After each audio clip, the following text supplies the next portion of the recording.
UDF-ൽ മന്ത്രിസഭാ രൂപീകരണ വകുപ്പ് വിഭജന ചർച്ചകൾ പുരോഗമിക്കുകയാണ്. കോൺഗ്രസിന് 11 മന്ത്രിമാർക്ക് പുറമെ സ്പീക്കറും ഡെപ്യൂട്ടി സ്പീക്കറും ഉണ്ടാകും.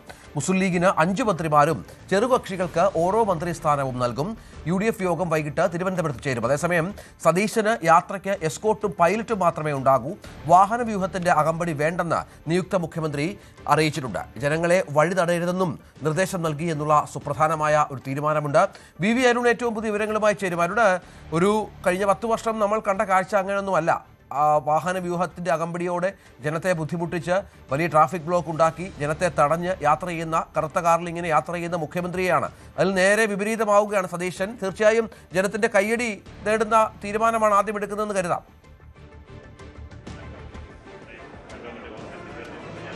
തീർച്ചയായിട്ടും VD സതീശന്റെ നിയമസഭാ പ്രസംഗമുണ്ട്. പിണറായി വിജയൻ റോഡിലിറങ്ങി നടക്കരുതെന്നാണ് ജനങ്ങൾ ആഗ്രഹിക്കുന്നത്, പ്രാർത്ഥിക്കുന്നതെന്ന്. കാരണം അത്രയേറെ ദുരിതമുണ്ടാകുന്നു എന്ന വിമർശനം പിണറായി വിജയൻ നേരിട്ടതാണ്. അദ്ദേഹം ക്ലിഫ് ഹൗസിൽ നിന്ന് ഇറങ്ങുമ്പോൾ തന്നെ നഗരത്തിലെ പല സിഗ്നൽ ലൈറ്റുകളും, കിലോമീറ്ററുകൾ അപ്പുറമുള്ള സിഗ്നൽ ലൈറ്റുകൾ പോലും ഓഫ് ചെയ്ത് ജനങ്ങളെ വഴിയിൽ തടഞ്ഞ് പോലീസ് അദ്ദേഹത്തിന് സുരക്ഷ ഒരുക്കാനെന്ന പേരിൽ വലിയ ക്രമീകരണങ്ങൾ നടത്തിയിരുന്നു. അക്ഷരാർത്ഥത്തിൽ ജനങ്ങളെ ബന്ദിയാക്കുന്ന തരത്തിലുള്ള ഒരു യാത്രയായിരുന്നു പലപ്പോഴും മുഖ്യമന്ത്രിയായിരുന്ന പിണറായി വിജയൻ്റേത്.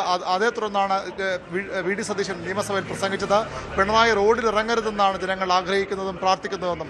ഏതായാലും അദ്ദേഹത്തിന് വളരെ പ്രധാനപ്പെട്ട ഒരു കൈയടി നേടുന്ന പ്രഖ്യാപനം ആദ്യം തന്നെ ഉണ്ടാകുന്നു. അദ്ദേഹം പോലീസ് ഉദ്യോഗസ്ഥർക്ക് അദ്ദേഹത്തെ ഇവിടെ പോലീസിലെ ഉന്നത ഉദ്യോഗസ്ഥർ, ഇന്റലിജൻസ് ADGP അടക്കം സന്ദർശിച്ചിരുന്നു. അവരോട് അദ്ദേഹം നിർദ്ദേശം നൽകിയത് ഒറ്റ വാഹനം മാത്രം, തൻ്റെ വോട്ടർ കാർഡ് ഒറ്റ വാഹനം മാത്രം മതി, അത് എസ്കോർട്ട് മാത്രം മതി, പൈലറ്റ് പോലും വേണ്ട എന്ന നിർദ്ദേശം അദ്ദേഹം നൽകി. പക്ഷേ സുരക്ഷാ കാരണങ്ങളാൽ അത് കഴിയില്ല എന്ന് പോലീസ് അറിയിച്ചു. അങ്ങനെ 2 വാഹനം, മുന്നിലും പിന്നിലും ഓരോ വാഹനങ്ങളും മുഖ്യമന്ത്രിയുടെ ഔദ്യോഗിക വാഹനവും, അങ്ങനെ 3 വാഹനങ്ങൾ മാത്രമേ നിയുക്ത മുഖ്യമന്ത്രി, സംസ്ഥാനത്തിലെ പുതിയ മുഖ്യമന്ത്രി VD സതീശന്റെ വാഹന വ്യൂഹത്തിലുണ്ടാകൂ. അതിനപ്പുറത്തേക്കുള്ള സുരക്ഷയുടെ പേരിലുള്ള വാഹന വ്യൂഹം ഉണ്ടാകില്ല. അത് അദ്ദേഹം തീരുമാനമെടുത്തു കഴിഞ്ഞു. എന്തെല്ലാമാണ് ഇത്തരത്തിൽ ജനപക്ഷ തീരുമാനങ്ങൾ, ജനങ്ങളുടെ കയ്യടി നേടാൻ തക്ക തീരുമാനങ്ങൾ, മാധ്യമങ്ങളുടെ സെക്രട്ടേറിയറ്റിലെ വിലക്കടക്കം, അത്തരം ക്ലിഫ് ഹൗസിലെ നിയന്ത്രണങ്ങളടക്കമുള്ള എന്തെല്ലാം മാറ്റങ്ങൾ VD സതീശൻ കൊണ്ടുവരുമെന്നാണ് കേരളം കാത്തിരിക്കുന്നത്. ഏതായാലും ആദ്യ കയ്യടി VD സതീശന്. അത് ഈ ജനങ്ങളെ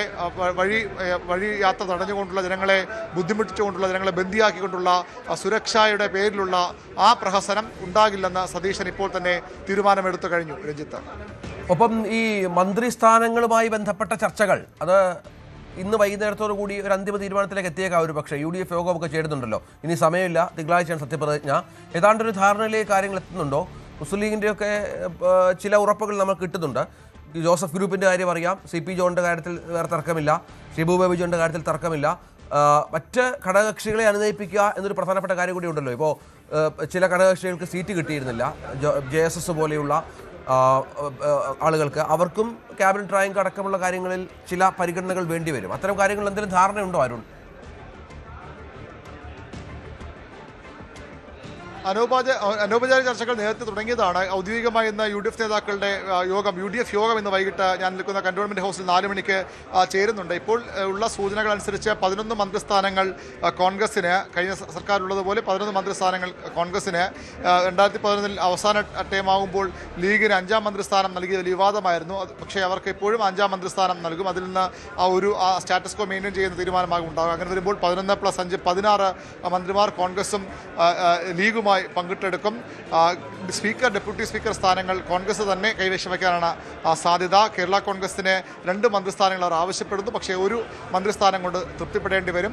ഒരുപക്ഷെ ചീഫ് വിപ്പ് സ്ഥാനം കൂടി അവർക്ക് നൽകിയേക്കാം. ചീഫ് വിപ്പ് ലീഗും ആവശ്യം ഉന്നയിക്കുന്നുണ്ട്, പക്ഷേ കൊടുക്കാൻ സാധ്യതയില്ല എന്നാണ് നമുക്കിപ്പോൾ മനസ്സിലാക്കാൻ കഴിയുന്നത്. RSPയുടെ ഷിബു ബേബി ജോൺ മന്ത്രിയാകും, CMBയുടെ CP ജോണും മന്ത്രിയാകും. മാണി സി കാപ്പൻ മന്ത്രിസഭയിലേക്ക് വരും. അത് ഒരു മുഴുവൻ ടൈമിലേക്കാകുമോ അല്ലെങ്കിൽ KK രമയുമായി 2.5 വർഷം വീതം പങ്കിടുമോ എന്ന കാര്യത്തിലാണ് വ്യക്തത വരേണ്ടത്. മന്ത്രിസ്ഥാനം വേണ്ട എന്നൊരു വ്യക്തിപരമായ തീരുമാനം രമ നേരത്തെ പറഞ്ഞിരുന്നു. പക്ഷേ അത് പാർട്ടി അത്തരം പദവി ഏറ്റെടുക്കണമെന്നാണ് RMPയുടെ ആവശ്യം. അങ്ങനെയെങ്കിൽ ഈ 2.5 വർഷം എന്ന വിഭജിച്ചാകും രമയ്ക്കും മാണി സി കാപ്പന് നൽകുക. അനൂപ് ജേക്കബ് എന്തായാലും മന്ത്രിസഭയിൽ ഉണ്ടാകുമെന്ന് ഉറപ്പാണ്. ഉമ്മൻചാണ്ടി മന്ത്രിസഭയിലും അദ്ദേഹം അംഗമായിരുന്നു. അതുകൊണ്ട് അനൂപ് ജേക്കബ് ഉണ്ടാകും. ആ രീതിയിലാണ്. ഒരുപക്ഷേ കോൺഗ്രസ് ഒരു മന്ത്രിസ്ഥാനം കൂടി കൂടുതൽ എടുത്തേക്കുമെന്ന ചില സൂചനകളുമുണ്ട്. ഒരു അന്തിമ തീരുമാനവും നമുക്കൊരു കൺഫർമേഷനും ഇതുവരെ ഉണ്ടായിട്ടില്ല. നിലവിൽ 11 മന്ത്രിമാർ കോൺഗ്രസ്, 5 മന്ത്രിമാർ ലീഗ് എന്ന തരത്തിൽ രീതിയിലാണ് കാര്യങ്ങൾ പോകുന്നത്. ഇന്ന് വൈകിട്ട് ചേരുന്ന UDF യോഗത്തിൽ ഇത് സംബന്ധിച്ച് അന്തിമ ധാരണയുണ്ടാകും. മുഴുവൻ ക്യാബിനറ്റും തനിക്കൊപ്പം സത്യപ്രതിജ്ഞ ചെയ്യണം. ഇതാണ് VD സതീശൻ്റെ ആഗ്രഹവും ആവശ്യവും. അങ്ങനെയാണ് ഇപ്പോൾ ക്രമീകരണങ്ങൾ മുന്നോട്ട് പോകുന്നത്. ഘടകകക്ഷി നേതാക്കളും മുഖ്യമന്ത്രിയും മാത്രം സത്യപ്രതിജ്ഞ ചെയ്യുകയല്ല, മുഴുവൻ മന്ത്രിമാരും തിങ്കളാഴ്ച രാവിലെ 10 മണിക്ക് സെൻട്രൽ സ്റ്റേഡിയത്തിൽ നടക്കുന്ന സത്യപ്രതിജ്ഞയിൽ അധികാരമേറ്റെടുക്കും. അന്ന് തന്നെ മന്ത്രിസഭായോഗം ചേർന്ന് പ്രോട്ടേം സ്പീക്കറെ തീരുമാനിക്കും. നിയമസഭാ സമ്മേളനം വിളിച്ചു ചേർക്കാൻ MLA-മാരുടെ സത്യപ്രതിജ്ഞയ്ക്കായി 21 നിയമസഭാ സമ്മേളനം വിളിച്ചു ചേർക്കാൻ ഗവർണറോട് ശുപാർശ ചെയ്യും. 22-നകം നിയമസഭ ചുമതലയേറ്റ സത്യപ്രതിജ്ഞ നടക്കണം. അതുകൊണ്ട് 21-നകം ആ സത്യപ്രതിജ്ഞ. ആ രീതിയിലാണ് ഇപ്പോൾ ക്രമീകരണങ്ങൾ ഒരുക്കങ്ങൾ മുന്നോട്ട് പോകുന്നത്. വകുപ്പ് വിഭജന ചർച്ചകളും സമാന്തരമായി അനൗപചാരികമായി നടക്കുന്നുണ്ട്. വിദ്യാഭ്യാസ വകുപ്പ് ഇത്തവണ ലീഗിന് കൊടുത്തേക്കില്ല എന്ന സൂചനകളാണ് നമുക്കിപ്പോൾ ലഭിക്കുന്നത്. വിദ്യാഭ്യാസ വകുപ്പ് കോൺഗ്രസ് തന്നെ ഏറ്റെടുക്കും. നേരത്തെയുള്ള UDF മന്ത്രിസഭകളിൽ ലീഗാണ് വിദ്യാഭ്യാസം കൈകാര്യം ചെയ്യുന്നത്. പക്ഷേ പലപ്പോഴും ലീഗിന് വിദ്യാഭ്യാസ വകുപ്പ് നേരെ കൊണ്ടുപോകാൻ കഴിഞ്ഞില്ല. വലിയ വിമർശനം, പരിഹാസം പലപ്പോഴും മുസ്ലിം ലീഗ് നേരിടേണ്ടി വന്നത് വിദ്യാഭ്യാസ വകുപ്പിൻ്റെ കാര്യത്തിലാണ്. അത് കോൺഗ്രസ് തന്നെ ഏറ്റെടുക്കാനാണ് ഇപ്പോൾ ആലോചിക്കുന്നത്. കൂടുതൽ വാർത്തകൾക്ക് News 18 Keralam YouTube channel subscribe ചെയ്യുക.